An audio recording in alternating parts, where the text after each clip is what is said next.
আসসালামু আলাইকুম। সবাইকে স্বাগত জানাচ্ছি। আপনাদের সাথে আছি আমি শাহিন ইসলাম। আজকে আমরা যেটা করব অত্যন্ত গুরুত্বপূর্ণ ৫ টা কালেক্টিভ নাউন নিয়ে কথা বলব। যাদের মিনিংটা হচ্ছে সেইম কিন্তু যাদের ব্যবহারটা হচ্ছে কি ভিন্ন, ভিন্ন। খেয়াল করেন এটা নিয়ে কথা বলব এবং collective noun versus common noun এটা নিয়ে কথা বলব। এদের মধ্যে সম্পর্ক নিয়ে কথা বলব এবং কয়েকটা সুপার টেকনিক দেব এবং প্রিভিয়াস কোয়েশ্চেন সলভ করব। আপনাদের পুরো টিউটোরিয়ালটা দেখতে হবে। খেয়াল করেন এখানে ৫ টা ওয়ার্ড আছে। Vlog, herd, pack, pride, truth. এই ৫ টাই হচ্ছে কালেক্টিভ নাউন। অসংখ্য গুরুত্বপূর্ণ পরীক্ষায় আসে বারবার। ফ্লগ, হার্ড, প্যাক, প্রাইড তারপরে বললাম ট্রুথ। এই ৫ টা কালেক্টিভ নাউন। এদের মানে হচ্ছে একটা। মানেটা হচ্ছে কয়টা বললাম বলেন তো? একটা। এদের মানে হচ্ছে পাল অথবা আমরা বলছি দল। তার মানে vlog, herd, pack, pride, truth এই ৫ টা মানে হচ্ছে পাল অথবা কি বলছি দল।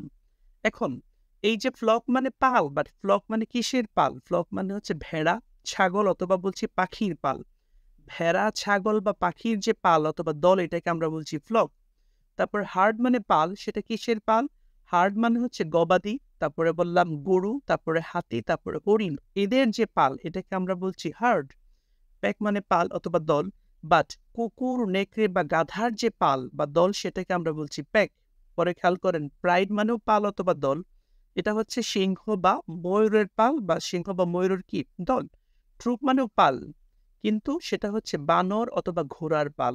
এই যে স্লাইডটা খুব গুরুত্বপূর্ণ। পরে যাচ্ছি, এখানে অনেক গুরুত্বপূর্ণ ব্যাপার শেখার আছে। খেয়াল করেন flock, herd, pack, pride, troop এই ৫ টা কালেক্টিভ নাউন সেটা আমরা আগে বলেছি। ওকে, এখন উপরের দিকে একটু তাকান।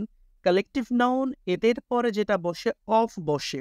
এদের পরে কি বসে? কমন নাউন বসে। গুরুত্বপূর্ণ ব্যাপার। এখান থেকে বিশেষ পরীক্ষায় প্রশ্ন আসে এবং আসবে। কালেক্টিভ নাউনের পরে অফ, এরপরে হচ্ছে কমন নাউন। এই যে কমন নাউন, এই কমন নাউনটা হচ্ছে প্লুরাল। তার মানে কালেক্টিভ নাউনের পরে অফ বসে, তারপরে কি বসে বলেন তো? প্লুরাল কমন নাউন বসে। এবার দেখেন এ ফ্লক এরপরে অবশ্যই অফ বসবে। এ ফ্লক অফ কি হবে বলেন তো? শিপ, তারপরে বললাম গডস, তারপরে কি বললাম? বার্ডস। তার মানে a flock of sheep, a flock of gods, a flock of birds. এখানে আপনারা আমাকে বলেন তো শিপ যে আছে এটা সিঙ্গুলার না প্লুরাল? অবশ্যই এটা প্লুরাল, আমরা আগেই বলেছি। খেয়াল করেন গডস তারপরে বার্ডস এই দুইটাই তো প্লুরাল, এস যুক্ত করেছি, বাট শিপের সাথে কিন্তু আমরা এস যুক্ত করতে পারি নাই। তার মানে শিপের সিঙ্গুলার যেটা, শিপের প্লুরাল হচ্ছে কি সেটাই। পরে খেয়াল করেন এ হার্ড অফ আমরা বলছি cattle, A herd of cows, A herd of elephants, A herd of কি বললাম? ডিয়ার। এখন আপনারা আমাকে বলেন ক্যাটল সিঙ্গল না প্লুরাল? অবশ্যই ক্যাটল প্লুরাল। শোনেন ক্যাটল হচ্ছে একটা প্লুরাল কালেকটিভ নাউন কিন্তু এখানে গুরুত্বপূর্ণ ব্যাপার, ক্যাটল কিন্তু কালেকটিভ নাউন কিন্তু এ হার্ড অফ ক্যাটল এখানে ক্যাটলটা হচ্ছে কমন নাউন। গুরুত্বপূর্ণ, রিপিট করছি, ক্যাটল কালেকটিভ নাউন কিন্তু এ হার্ড অফ ক্যাটল এখানে ক্যাটলটা কি হবে?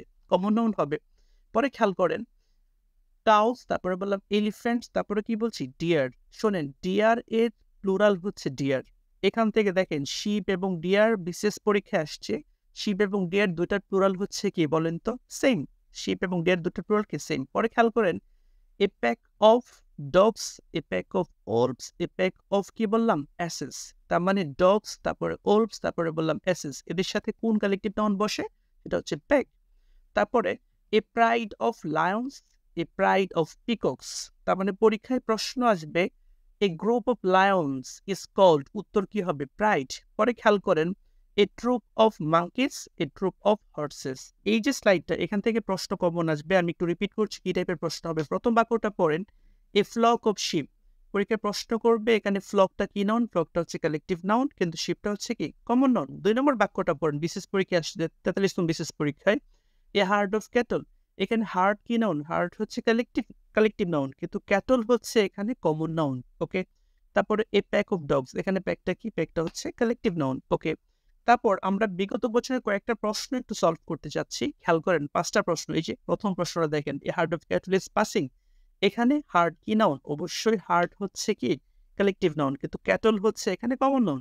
পরে খেয়াল করেন I saw a dash of cows. শোনেন অফ আছে, তারপরে কমন নাউন আছে, প্লুরাল আছে, তাই তো? তার মানে তার সামনে একটা কালেকটিভ নাউন বসবে। এখন কাউ এর সাথে কোন কালেকটিভ নাউন বসে? আমরা বললাম হার্ড, একটু আগে আমরা পড়েছি। তারপর ৩ নম্বর বাক্যটা পড়েন Ali so a flock of sheep. তার মানে ফ্লকটা কোন ধরনের নাউন? ফ্লকটা অবশ্যই কি কালেকটিভ নাউন। পরে ৪ number I saw a dash of monkeys. দেখেন অফ আছে, তারপরে কমন নাউন আছে, প্লুরাল কমন নাউন আছে, তাই তো? তার মানে তার সামনে একটা কালেকটিভ নাউন বসবে। এখন মাঙ্কির সাথে কোন কমন কালেকটিভ নাউনটা বসে? আমরা পড়েছিলাম না?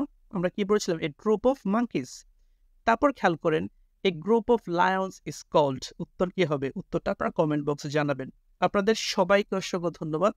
আপনাদের সবার প্রতি রিকোয়েস্ট থাকবে আমার চ্যানেলটা লাইক, কমেন্ট এবং শেয়ার করার জন্য। অবশ্যই ভালো থাকবেন। ধন্যবাদ সবাইকে। আল্লাহ হাফেজ।